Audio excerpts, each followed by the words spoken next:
ಯಾವ ವಂದೇ ಮಾತರಂ ಗೀತೆ ವಸಾಹತು ಆಡಳಿತದಿಂದ ನೊಂದ ಭಾರತ ದೇಶಕ್ಕೆ ಒಂದು ಪ್ರೇರಣೆ ನೀಡಿರ್ತಕ್ಕಂಥ ಗೀತೆ ವಂದೇ ಮಾತರಂ ಅನ್ನೋದನ್ನ ಈ ಸಂದರ್ಭ ಹೇಳಲಿಕ್ಕೆ ಇಚ್ಛೆ ಪಡ್ತೇನೆ. ಅಷ್ಟೇ ಅಲ್ಲ, ಸ್ವಾತಂತ್ರ್ಯ ಹೋರಾಟಕ್ಕೆ ಒಂದು ಪ್ರೇರಣೆಯನ್ನ ನೀಡಿರ್ತಕ್ಕಂಥ ಗೀತೆನೂ ಸಹ ವಂದೇ ಮಾತರಂ ಅನ್ನೋದನ್ನ ನಾನು ಈ ಸಂದರ್ಭದಲ್ಲಿ ಹೇಳಲಿಕ್ಕೆ ಇಚ್ಛೆ ಪಡ್ತೇನೆ.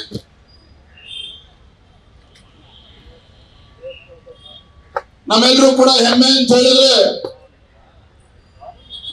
ನಮ್ಮ ಕೇಂದ್ರ ಸರ್ಕಾರ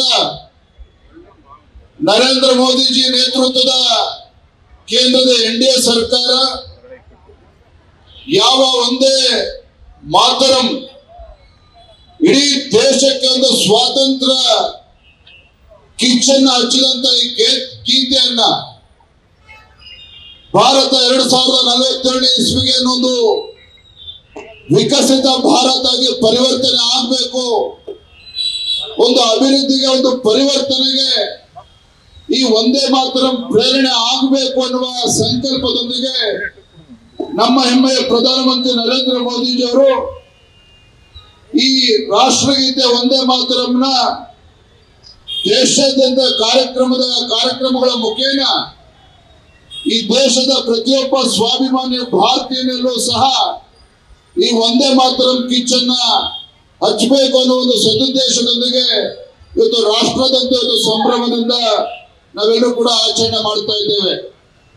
ನಮ್ಗೆಲ್ಲ ತಿಳಿದಿರೋ ಹಾಗೆ ವಂದೇ ಮಾತರಂ ಬಂಕಿಂ ಚಂದ್ರರು 1875ರಲ್ಲಿ ರಚಿಸಿ 1896ರಲ್ಲಿ ರವೀಂದ್ರನಾಥ್ ಟಾಗೋರ್ ಅವರು ಪ್ರಪ್ರಥಮ ಬಾರಿಗೆ ಇದನ್ನ ಸಾರ್ವಜನಿಕವಾಗಿ ಹಾಡಿರ್ತಕ್ಕಂಥದ್ದು. ಅಷ್ಟೆಲ್ಲ 1950ರಲ್ಲಿ ಡಾಕ್ಟರ್ ಅಂದಿನ ರಾಷ್ಟ್ರಪತಿಗಳಾಗಿದ್ದಂತ ಡಾಕ್ಟರ್ ರಾಜೇಂದ್ರ ಪ್ರಸಾದ್ ರವರು ಈ ರಾಷ್ಟ್ರಗೀತೆಯ ಒಂದು ಸ್ಥಾನಮಾನವನ್ನು ಕೂಡ ವಂದೇ ಮಾತರಂಗೆ ನೀಡಿರ್ತಕ್ಕಂಥದ್ದು. ಯಾವ ವಂದೇ ಮಾತರಂ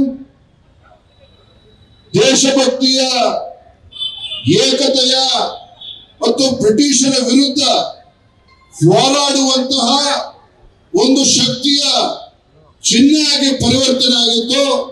ಅಂತ ವಂದೇ ಮಾತರಂ ಇವತ್ತು ಇಡೀ ದೇಶವನ್ನ, ಭಾರತವನ್ನ ಒಗ್ಗಟ್ಟಿನಿಂದ ಭಾರತ ಅಭಿವೃದ್ಧಿ ರಾಷ್ಟ್ರ ಆಗಿ ಹೊರಹೊಮ್ಮಬೇಕು, ಭಾರತ ಶಕ್ತಿಶಾಲಿ ರಾಷ್ಟ್ರ ಆಗಿ ಹೊರಹೊಮ್ಮಬೇಕು ಅನ್ನುವ ಒಂದು ಸದುದ್ದೇಶವನ್ನ ಪ್ರಧಾನಮಂತ್ರಿ ನರೇಂದ್ರ ಮೋದಿಜಿಯವರು ಇವತ್ತು ವ್ಯಕ್ತಪಡಿಸಿದ್ದಾರೆ. ಬಹಳ ಪ್ರಮುಖವಾಗಿರ್ತಕ್ಕಂಥ ಅಂಶ ಅಂತ ಹೇಳಿದ್ರೆ ಯಾವ ವಂದೇ ಮಾತರಂ ದೇಶಭಕ್ತರಲ್ಲಿ, ಸ್ವಾತಂತ್ರ್ಯ ಹೋರಾಟಗಾರರ ಒಂದು ಕಿಚ್ಚನ್ನ ಮೂಡಿಸುವುದರಲ್ಲಿ ಯಶಸ್ವಿಯಾಗಿತ್ತು. ಇಂಥ ವಂದೇ ಮಾತರಂನ ವಿರೋಧ ಮಾಡತಕ್ಕಂಥ ಷಡ್ಯಂತ್ರವು ಕೂಡ ಕಾಂಗ್ರೆಸ್ ಪಕ್ಷದಲ್ಲಿ ಸ್ವಾತಂತ್ರ್ಯ ಬಂದಾಗಿನಿಂದಲೂ ಕೂಡ ನಡೆದಿರ್ತಕ್ಕಂಥ ನಾವೆಲ್ಲರೂ ಕೂಡ ನೋಡಿದ್ದೇವೆ. ಹಾಗಾಗಿ ಇವತ್ತು ಪ್ರಧಾನಮಂತ್ರಿಗಳ ಅಪೇಕ್ಷೆ ಇದೆ, ಇಂಥ ವಂದೇ ಮಾತರಂನ ಗೀತೆಯನ್ನ, ರಾಷ್ಟ್ರಗೀತೆಯನ್ನ ದೇಶದ ಪ್ರತಿಯೊಬ್ಬ ಸ್ವಾಭಿಮಾನಿ ಭಾರತೀಯನಲ್ಲೂ ಕೂಡ ಜಾಗೃತಿಯನ್ನು ಮೂಡಿಸುವಂತ ಕೆಲಸ ಆಗಬೇಕು ಅನ್ನೋ ನಿಟ್ಟಿನಲ್ಲಿ ಅನೇಕ ಕಾರ್ಯಕ್ರಮಗಳನ್ನು ಕೂಡ ಆಯೋಜನೆ ಮಾಡಿರುವಂತದ್ದು. ಪ್ರಧಾನಮಂತ್ರಿ ನರೇಂದ್ರ ಮೋದಿಜಿಯವರು ಇಂದು ಇಡೀ ದೇಶವನ್ನ ಉದ್ದೇಶಿಸಿ ಮಾತನಾಡ್ತಾ ನಾರಿ ಶಕ್ತಿಯನ್ನ, ಮಹಿಳಾ ಶಕ್ತಿಯನ್ನ ನೆನಪು ಮಾಡಿಕೊಳ್ಳುವಂತ ಕೆಲಸವನ್ನ ಮಾಡಿದ್ದಾರೆ. ಅಷ್ಟೇ ಅಲ್ಲ, ಭಾರತ ಮಾತೆಯನ್ನ ಸರಸ್ವತಿಗೆ ಹೋಲಿಕೆ ಮಾಡಿ, ಭಾರತ ಮಾತೆ ಸರಸ್ವತಿಯೂ ಕೂಡ ಹೌದು, ಲಕ್ಷ್ಮಿಯೂ ಕೂಡ ಹೌದು, ದುರ್ಗೆ ಮಾತೆಯೂ ಕೂಡ ಹೌದು ಅನ್ನುವ ಮಾತನ್ನ ಪ್ರಧಾನಮಂತ್ರಿ ಉಲ್ಲೇಖವನ್ನ ಮಾಡಿದ್ದಾರೆ. ಇದರ ಜೊತೆಗೆ ಇವತ್ತು ದೇಶವನ್ನ ಮುಂದೆ ತೆಗೆದುಕೊಂಡು ಹೋಗ್ಬೇಕು ಅಂತ ಹೇಳಿದ್ರೆ ವಿದ್ಯೆ ಜೊತೆಲಿ ವಿಜ್ಞಾನದ ಪಾತ್ರವೂ ಕೂಡ ಬಹಳ ಮಹತ್ವವಾಗಿರುವ ವಿಚಾರವನ್ನ ಇಡೀ ದೇಶಕ್ಕೆ ತಿಳಿಸುವಂತ ಕೆಲಸ ಇವತ್ತು ಸನ್ಮಾನ್ಯ ನರೇಂದ್ರ ಮೋದಿಜಿಯವರು ಮಾಡಿದ್ದಾರೆ. ಇದೆಲ್ಲದಕ್ಕಿಂತ ಮಿಗಿಲಾಗಿ ಭಾರತ ದೇಶ ತನ್ನದೇ ಆದಂತ ಒಂದು ಸಾಮರ್ಥ್ಯ ಇದೆ. ಭಾರತದ ಡೆಮೋಗ್ರಫಿ ಬಗ್ಗೆನೂ ಕೂಡ ಉಲ್ಲೇಖವನ್ನು ಮಾಡಿದ್ದಾರೆ. 70%ಕ್ಕೂ ಹೆಚ್ಚು ಒಂದು ಯುವಕರ ಶಕ್ತಿ ಹೊಂದಿರುವಂತಹ ಭಾರತ, ಇವತ್ತು ಭಾರತಕ್ಕೆ ಅಸಾಧ್ಯ ಅನ್ನೋದು ಯಾವುದೂ ಇಲ್ಲ. ಭಾರತದಲ್ಲಿರ್ತಕ್ಕಂಥ ಪ್ರತಿಯೊಬ್ಬ ಯುವಕರು ಇವತ್ತು ಮನಸ್ಸು ಮಾಡಿದ್ರೆ ಇವತ್ತು ಭಾರತವನ್ನ ಉತ್ತುಂಗಕ್ಕೆ ತೆಗೆದುಕೊಂಡು ಹೋಗ್ತಕ್ಕಂಥ ಶಕ್ತಿ ಈ ಭಾರತಕ್ಕಿದೆ, ಭಾರತದ ಯುವ ಶಕ್ತಿಗಿದೆ, ನಾರಿ ಶಕ್ತಿಗಿದೆ ಅನ್ನೋ ಮಾತನ್ನು ಕೂಡ ನಮ್ಮ ಪ್ರಧಾನಮಂತ್ರಿ ನರೇಂದ್ರ ಮೋದಿಜಿಯವರು ತಿಳಿಸಿದ್ದಾರೆ.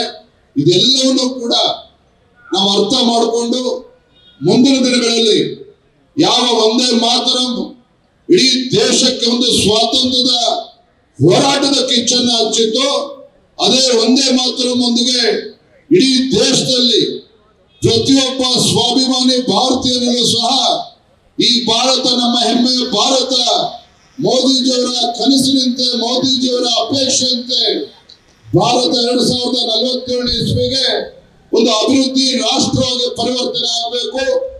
ಭಾರತ ಇವತ್ತು ಶಕ್ತಿಶಾಲಿ ರಾಷ್ಟ್ರವಾಗಿ ಪರಿವರ್ತನೆ ಆಗಬೇಕು.